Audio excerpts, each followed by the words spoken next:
Hey everybody, welcome to our first quick little review in a while. It's been a couple of weeks, but we're back in action, and On multiple fronts. We're about to kick off a big podcast episode. We are in the booth as we speak. our Halloween special, where we're going to be looking at a very quirky moment in '90s horror film history when Sony Pictures tried to do their own variation of the famous big three monsters, Dracula, Frankenstein, and the Wolfman, but with these very interesting grounded takes, directed by Francis Ford Coppola, Kenneth Branagh, and Mike Nichols. Grounded is a strong word, but you'll hear more about that. Yes, And a legacy, a fourth movie in that experiment, directed by Guillermo del Toro. But yes, you'll hear about that more. Today, we're here in a way to kind of kick off what people call the awards movie season in fall. This is when a lot of the big heady, well, Oscar nominated the films, big fall movie all season. that Yeah, it's kicking stuff. off. We still get some big pictures. Big cerebral pictures like Aquaman 2, all that stuff. Just the usual. But in all seriousness, I'd say at least for me, um, the first movie is of this movie season, and for some people it will be Killers of the Flower Moon. But for us, it was The Holdovers by Alexander Payne. I'll say off the bat, and we're in total agreement on this, that it's a wonderful film. It's Payne's reunion with Paul Giamatti 19 years after Sideways back in '04. And it's a really witty, funny, uh, moving, ultimately, drama set in the 1970s at a private school, Barton Academy. Martin Academy, where Giamatti plays a professor of history who's obsessed with, he's a classicist basically. And it's about how he and two other characters, and we won't spoil it too much because the movie won't come out for at least, it's going to play in New York and LA on the 27th of this month, and then it's going to open next month wide, November 10th. It's going to open all over the country.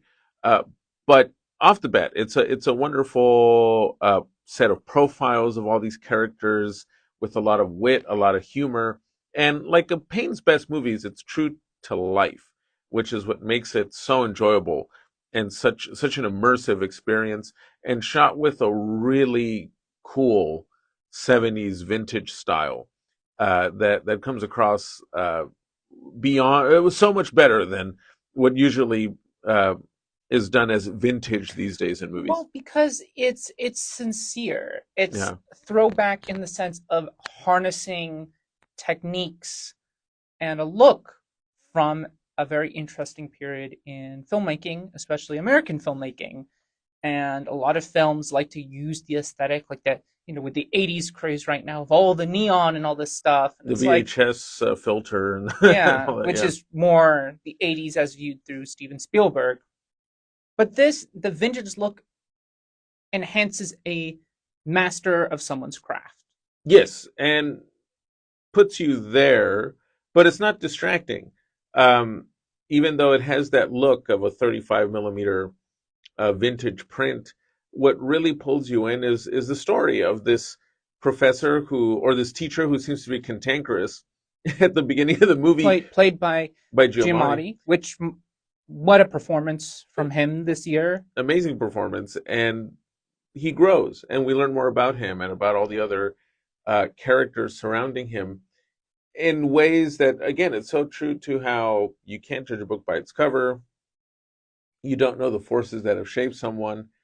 And I took it as a really nice movie about what life lessons really are and what learning actually means and what learning from each other is. Sincerely, because we've seen Yeah. that before in other films, even very good films, but it ends up feeling doesn't feel very deep, right? It kind of feels like it's something you can just brush off very quickly. Yeah, exactly. But I think what maybe me even more a little more than you, but I can't speak to necessarily how you emotionally process films, but you're just sitting there in these scenarios and the way that people in the film interact with each other just feels so true to life. Whether it's from the sadness, the loneliness, the humor, you're just sitting there and you feel like the situations are affecting you just as much as the characters. Yeah, it's a film where the plot isn't some kind of rehashed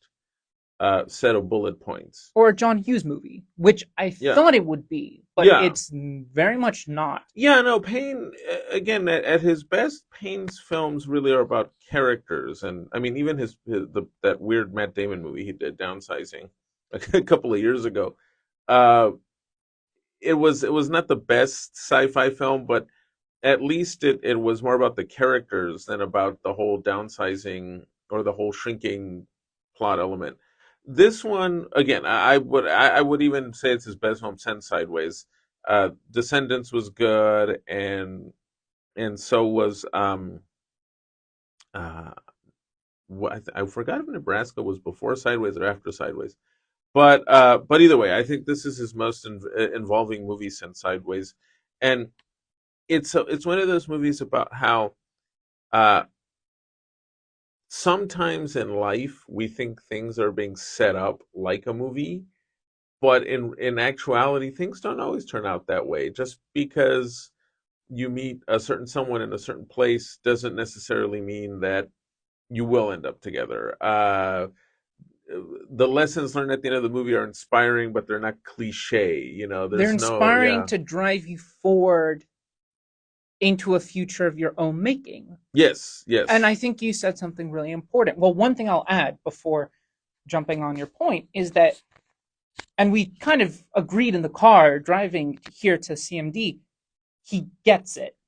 He just yes. gets it. Much like how Vin Vendors, I mean, has done in his entire career, but most recently Perfect Days, is like he just gets an aspect within people that, one, we don't talk about very often, but two, it's very hard to actually portray on screen. It's cathartic in an interesting way. It's cathartic in the sense that, yeah, I think that's the right term. He gets it. It's cathartic where the movie's over and you realize, yeah, I really enjoyed that movie because it's not a it's not a calculated popcorn film. It's not an action movie that's just meant to pump you up. But it's cathartic in a way where the movie just gets it. What how life operates and how it's full of loss and also little joys, and how sometimes we don't realize what it is that actually makes us happy. And sometimes we find it, sometimes we don't, but we keep on going. And it's one of your best screenplays, I would I say. mean, it's It very might get smart. nominated for I think screenplay. so. Look, we still have more films in the year, but there's a very good chance this will end up in my pool. Elsie and I do different. The way we set our lists at the end of the year is slightly Yeah, different. But for me, this will most likely end up in my pool for one of my favorites of the year. And I think one thing I want to add in terms of why the screenplay is so good is not only does he get people, but he knows exactly how much to show, how much people need to say, and where he lets the shot just explain everything and then he moves on. There's yeah, no over explaining. yeah. The exposition, it's not all exposition, and it's very much a movie where it's talky, right? It's not an action movie, but it's the right amount of dialogue. You're just Yeah. invested. And when the movie needs to be quiet, it knows how to be quiet without being a slow burner. And then, but when it wants to be funny, it knows how to be very funny, It's and I it's laughed out very, loud. very funny. Yeah. Very funny. It's a Let's yeah. or and it also very visceral in the sense. Let's just say it's not spoiling anything, but someone gets injured and you see how he this character gets fixed, and our whole theater went, "Oh my Yeah. god, no!" No, it was yeah. Well, it's those little shockers that Payne knows how to throw in there. But it's funny because he also gets how life takes absurd turns like that, right? One moment you're in some just normal situation, and the next moment someone broken arm or someone Exactly. fell out of a tree or something. I mean, it's the things that just happen uh, in life, and Payne knows how to uh, put all that in the screenplay. Backed with Yeah, a very subdued, I don't know if it's original score, but I'll say so, and very yeah, good pick of 70s, late 60s, early 70s yes, American folk music. He has some Cat Stevens in there, a few others that the I needle remember. drops. Let's just Yeah. say, yeah. No, it's just a very beautiful film.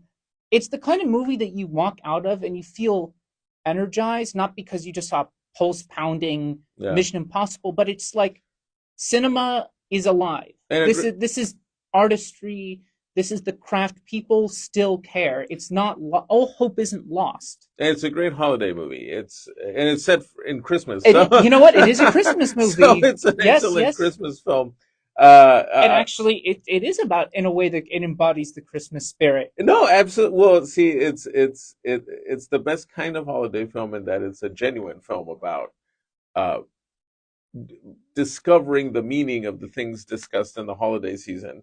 Uh, but again, in a way that's not selling you on anything. You're just following these lives as It's they not it's develop. not a Hallmark Exactly. movie, and even good movies, like I mentioned at the beginning,